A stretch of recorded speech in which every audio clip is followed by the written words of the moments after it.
Good morning student. SST के online class में आपका स्वागत है। इस समय हम लोग सिविक्स में चैप्टर पढ़ रहे हैं जन संघर्ष और आंदोलन। इन दोनों में हम लोगों ने पढ़ा कि किस तरीके से नेपाल और बोलिविया में जनता के साझेदारी और लामबंदी और संगठनों के समर्थन के कारण ये सफलता प्राप्त हुई। नेपाल में अनिश्चितकालीन हड़ताल का आयोजन कोई एक दल ने नहीं किया बल्कि करीब 7 दलों ने किया था, जिसे SPA के नाम से जाना जाता है। और इसमें कई पार्टी के दल शामिल हुए थे, जिसमें से कुछ सांसद थे।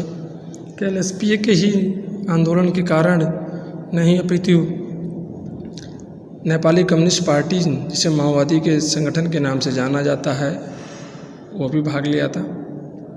उसका कुछ लोकतंत्र में बिल्कुल विश्वास नहीं है, लेकिन यह दल जो है वो नेपाल सरकार के विरुद्ध सशस्त्र विद्रोह संघर्ष चला रहा था।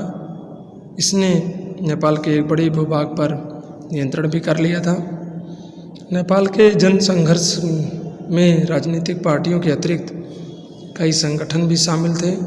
सभी बड़े मजदूर संगठन, उनके परिसंघों का इस जन संघर्ष में बहुत महत्वपूर्ण योगदान रहा।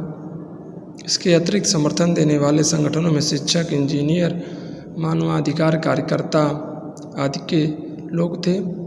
बोलिविया आंदोलन का नेतृत्व किसी राजनीतिक दल ने नहीं किया था, बल्कि फेडकोर नामक एक संगठन ने किया था।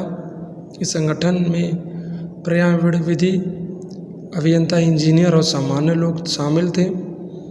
इस संगठन को सिंचाई पर निर्भर किसानों के एक संघ, कारखानाओं मजदूर के संगठन परिसंघ, कोचम्बा विश्वविद्यालय के छात्रों और जन सामान्य का समर्थन प्राप्त था। इस संगठन को सोशलिस्ट पार्टी का भी समर्थन प्राप्त था। आगे चलकर 2006 में सोशलिस्ट पार्टी को बोलिविया की सत्ता प्राप्त हुई। लोकतांत्रिक व्यवस्था में किसी संघर्ष के पीछे अनेक संगठन और विशाल समुदाय का होना आवश्यक है। ये संगठन 2 प्रकार से अपना कार्य करते हैं। पहला, राजनीति में प्रत्यक्ष भागीदारी करके, और दूसरा, संगठन बनाकर अपने हितों को बढ़ावा देने वाली गतिविधियों द्वारा। लोकतंत्र में किसी भी निर्णय पर चिर परिचित तरीके राजनीतिक में प्रत्यक्ष रूप से ही हावी होता है। इसके लिए दल का निर्माण किया जाता है, चुनाव लड़ा जाता है और चुनाव में बहुमत आने पर सरकार बनाई जाती है। परंतु प्रत्येक नागरिक इसके इतने प्रत्यक्ष ढंग से भागीदारी नहीं करता। संभव यह है कि नागरिक की रुचि ना हो या प्रत्यक्ष राजनीतिक गतिविधियों में हिस्सेदारी की ज़रूरत महसूस ना हो।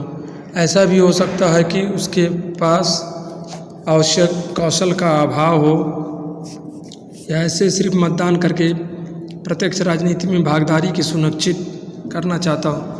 कुछ अप्रत्यक्ष उपाय ऐसे भी हैं जिनके माध्यम से लोग सरकार से अपनी मांग या दृष्टिकोण का इजहार कर सकते हैं।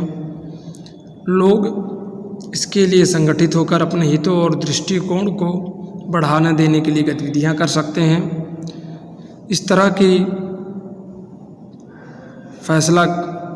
तरह की प्रक्रिया को दबाव समूह या हित समूह कहते हैं, जो लोग बिना कोई संगठन बनाए अपने मांगों को एकजुट करने के लिए फैसला करते हैं। आइए हम लोग पढ़ते हैं क्या होता है दबाव समूह आंदोलन।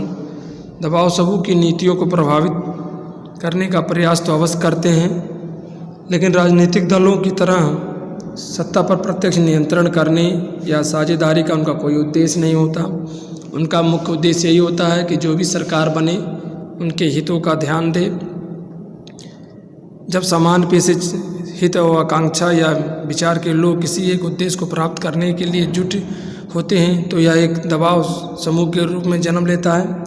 जैसे व्यापारी वर्ग, किसान वर्ग, मजदूर वर्ग, इन सभी संगठनों का अपना एक उद्देश्य होता है। किसानों को समय से पानी चाहिए, सिंचाई चाहिए, बिजली चाहिए, अच्छे इनके उत्पाद चाहिए, व्यापारियों को व्यापार में छूट चाहिए और मजदूरों को समय से उनका वेतन, उनकी स्वास्थ्य सुरक्षा आदि चाहिए। सभी लोगों का लगभग एक जैसा टारगेट होता है, एक जैसा कह सकते हैं लक्ष्य होता है। इसीलिए ये लोग ये प्रत्येक संगठन में संगठित नहीं होते हैं और फिर भी ये लोग दमा समूह का काम करते हैं। और कह सकते हैं नेपाल में हुए जन संघर्ष के लिए लोकतंत्र के लिए दूसरा आंदोलन कहा गया। विभिन्न प्रकार के सामूहिक गतिविधियों के लिए जैसे विरोधी आंदोलन, महिला आंदोलन, नर्मदा बचाओ आंदोलन आदि जो हैं ये सभी आंदोलन हैं। दबाव समूह की भांति जन आंदोलन या आंदोलन भी चुनावी राजनीति में हिस्सा नहीं लेते, बल्कि ये राजनीति को अपने अनुकूल प्रभावित करने का प्रयास करते हैं। दबाव समूह की तुलना में आंदोलनों का संगठन कमज़ोर होता है। आंदोलनों में फैसले अनौपचारिक रूप से लिए जाते हैं और ये फैसले लचीले भी होते हैं। आंदोलन जन मानस की स्वतः स्फूर्ति और भागीदारी पर निर्भर होते हैं, दबाव समूह पर नहीं निर्भर होते। जो हम लोग का अगला टॉपिक है वो है वर्ग विशेषित समूह और जन सम्मान के हित समूह। इसको हम लोग अगले वीडियो में पढ़ेंगे।